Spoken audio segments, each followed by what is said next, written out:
Greetings, friends. This is Marc David, founder of the Institute for the Psychology of Eating. Today's topic, Timeless Coaching Tips, Part 1. The tip we're going to talk about today is this: listening. Now, I'm going to talk about listening as a skill in the context of coaching or counseling in any helping profession. But please know that this skill is certainly applicable for anyone who wants to be a more effective communicator in the world. Vitamin L, listening, is at a surprising premium these days. I think it's a rare commodity.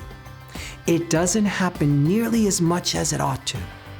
The world is filled with a lot of noise. We are under a constant state of media chatter, sound effects, talking heads, opinions, obnoxious music, and just about everyone, it seems, wants their voice to be heard.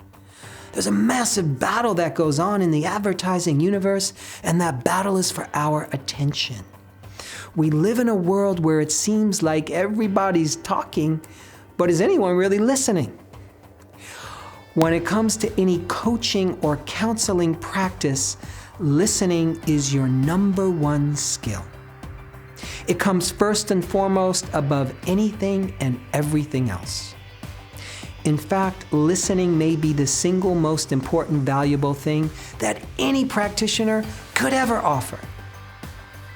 Think for a moment of the times when you've gone to the doctor's office or to any health professional and you noticed that they were busy, stressed, needing to move through their session with you quickly. Can you recall the feeling of what it's like to realize that we are putting our most precious gift, our health, into the hands of another person who's not fully listening to us and paying attention? They're distracted. They're not fully with us. They have a lot on their minds. They're not really listening. And if there's no true listening, there can be no true insight. If there's no true listening, then there can be no true assessment and diagnosis. If there's no true listening, then it's hard to have true connection.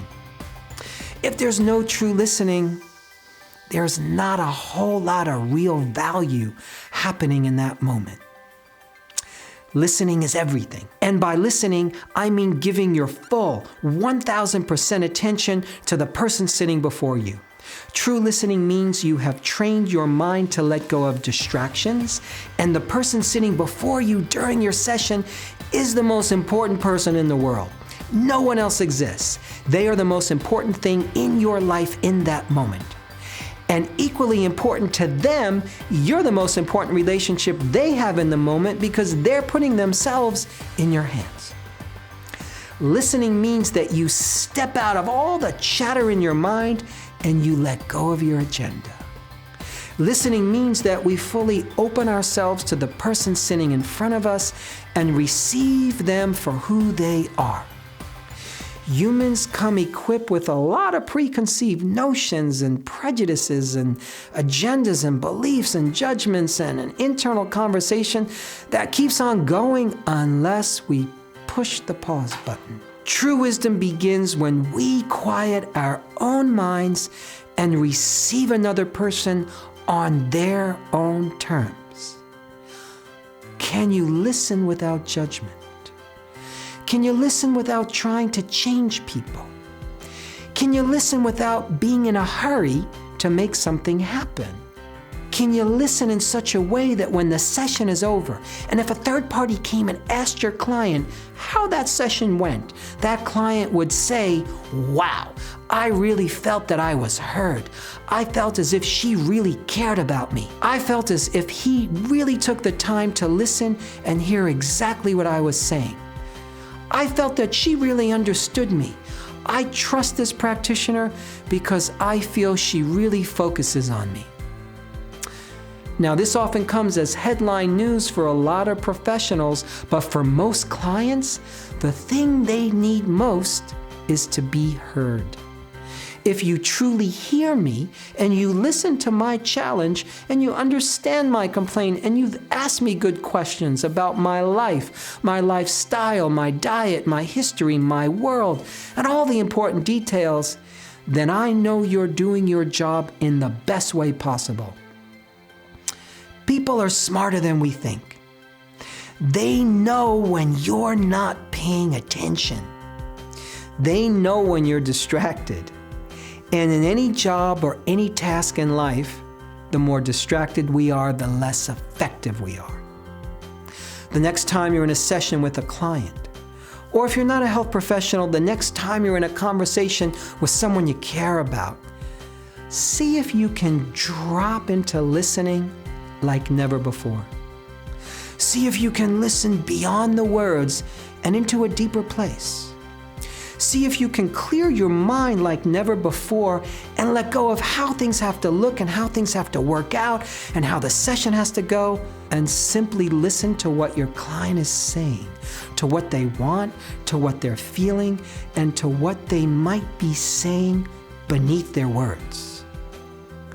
This is the royal road to becoming the best practitioner that you can possibly be. And it's the royal road to becoming an effective, caring, compassionate, and insightful human on planet Earth. Just listen, and from there, the magic happens. I hope this was helpful, my friends. To learn more, go to psychologyofeating.com. The Institute for the Psychology of Eating offers the most innovative and inspiring professional trainings, public programs, conferences, online events, and much more. Through our Eating Psychology Coach Certification training, you can grow a new career and help your clients break through the most compelling eating challenges of our times. If you're focused on your own eating and health, the Institute offers a great selection of one-of-a-kind opportunities to take a big leap forward in your relationship with food. We are proud to be international leaders in online and live educational events that are designed to create the breakthroughs you want most. Our professional and public programs are powerful, results-oriented, and embrace all of who we are as eaters. I'm talking body, mind, heart, and soul. For questions, you can always email us at info@psychologyofeating.com. We'll be sure to get back to you real soon. This is Marc David, founder of the Institute for the Psychology of Eating. Thank you so much for your time and interest.